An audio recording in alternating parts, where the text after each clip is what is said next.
This is why I declare that today France recognizes the state of Palestine.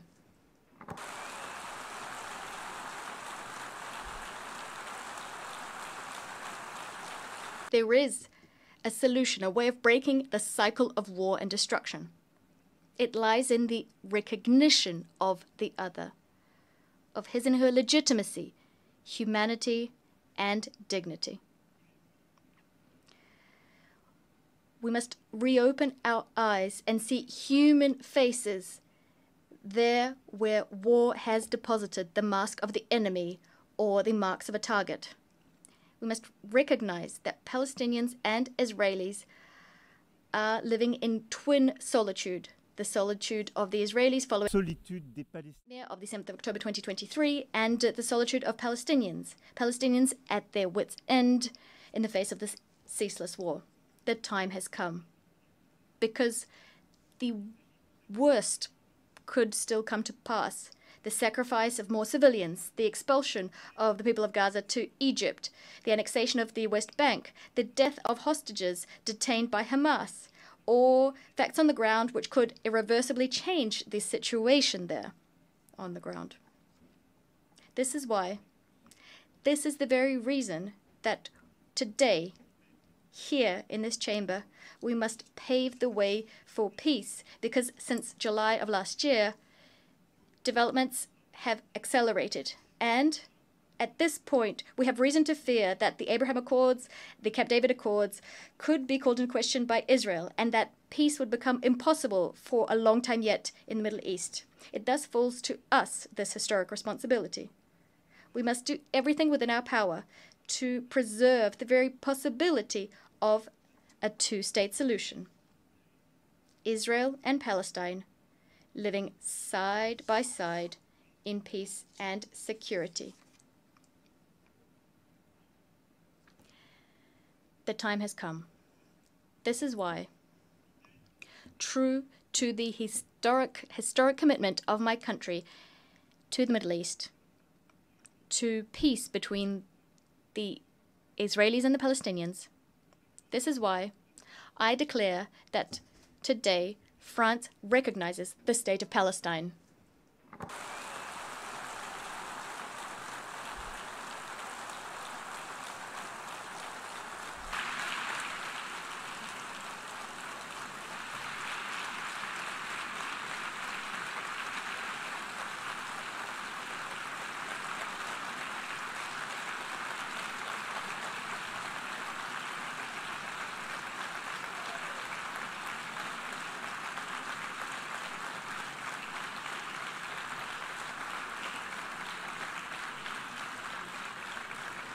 Cette reconnaissance. This recognition is a way of affirming that the Palestinian people is not a people too many. On the contrary, this is a people who never says goodbye to anything, as Mahmoud Darwish said. A people with a strong history, roots, and dignity. The recognition of the legitimate rights of the Palestinian people takes nothing away from the rights of the people of Israel, who France supported from day one, and to the respect of which it is staunchly committed. This is why we're so convinced that this recognition is the only solution that will allow for Israel to live in peace. France has never wavered standing by Israel's side, even when its security was at stake, including when there were Iranian airstrikes.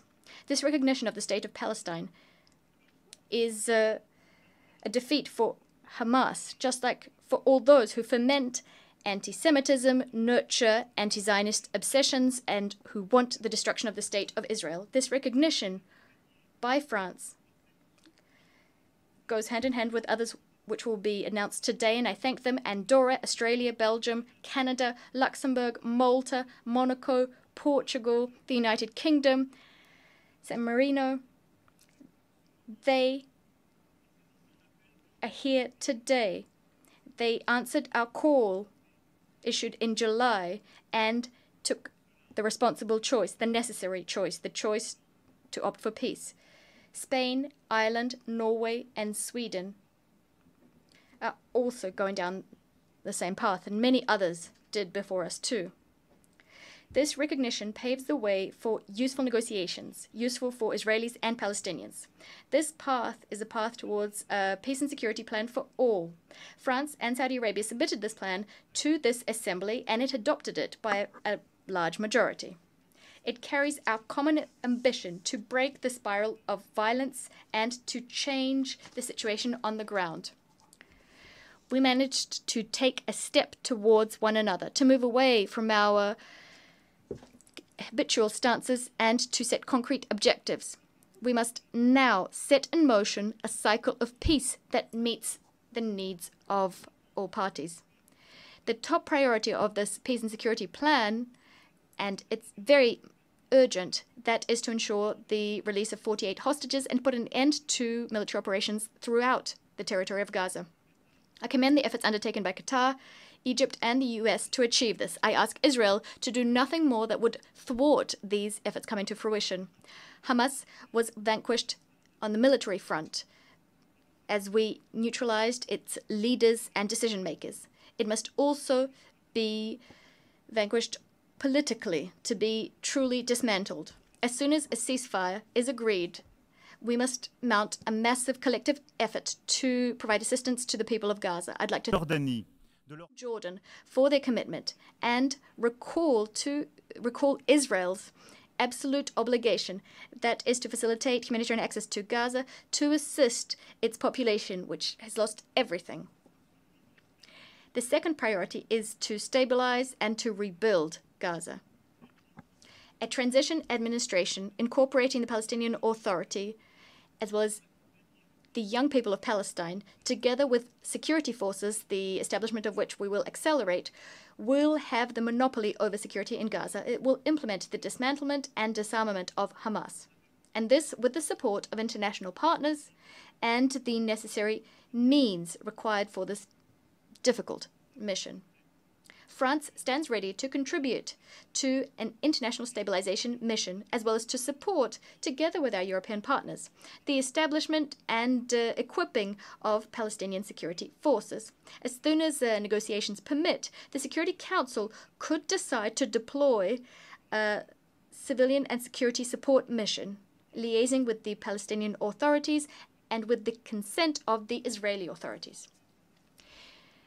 Furthermore, it'll be up to the state of Palestine to give hope to its people, tested by years of violence and occupation, division and negligence. It will be up to the state of Palestine to give its people a framework for democratic expression, a framework that's been renewed and that is secure.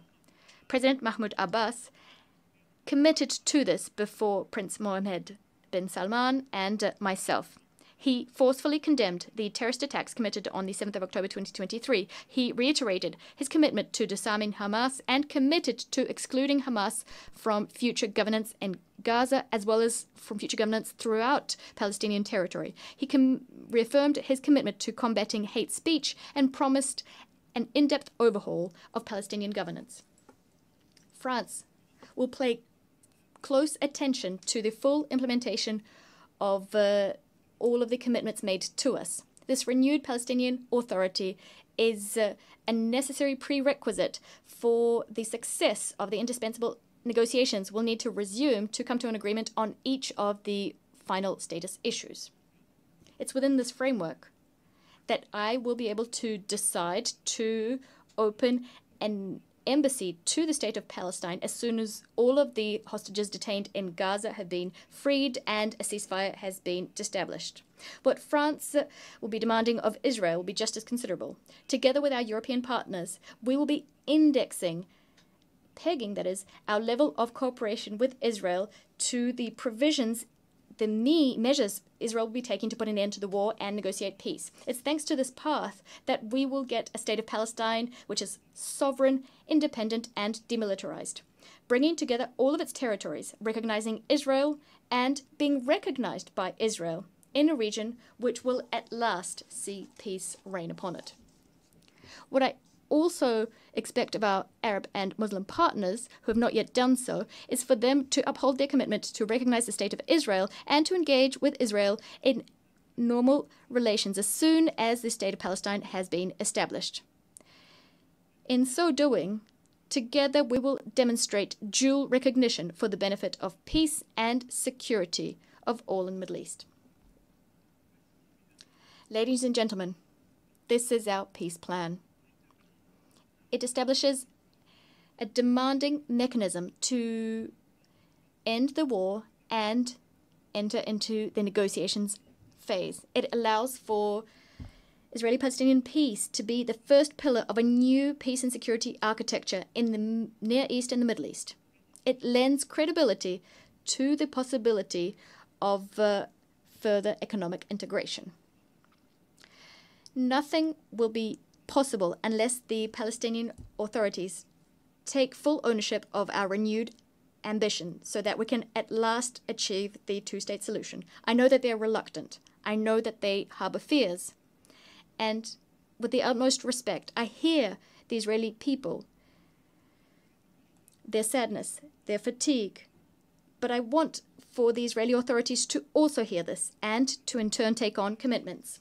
I know that the Israeli people and the Israeli leadership have the strength to do this. I remember when I was a young man, when I learnt of the horrible assassination of Yitzhak Rabin, almost 30 years ago. He was killed for wanting peace. When death was about to claim him, the heroic warrior of the State of Israel said, and I quote, I fought so long as there was no chance of peace, end of quote. But today, there is such a chance. Today, here, 142 states are proposing this peace. They're extending out their hands, ready to be shaken. So yes, the time has come to put an end to the war in Gaza. Massacres, death, right now.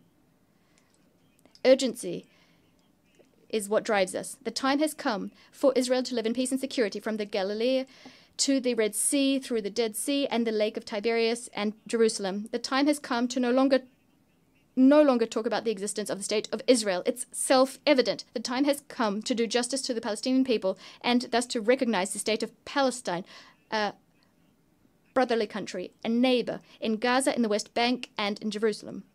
The time has come to cast out from these lands the vile face of terrorism and to forge peace. Yes, to forge peace.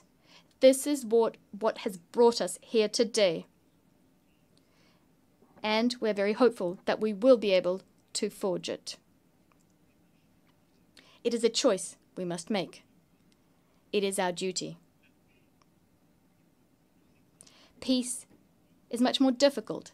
It demands much more of us than all wars. The time has come.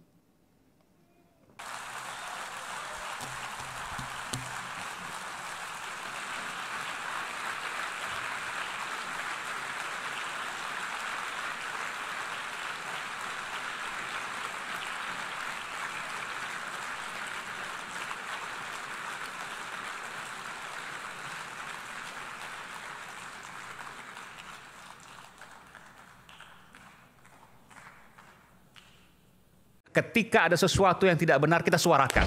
Ya bagaimana semua terangin dia sedungu ini? Ini manusia pecundang yang sangat merugikan bangsa kita ini. Saatnya jadi member eksklusif di channel YouTube Official iNews. Tantang lagi para tambah sumpah di atas Al-Quran. Dia pengen masuk TV. Konten premium yang tidak tayang di TV.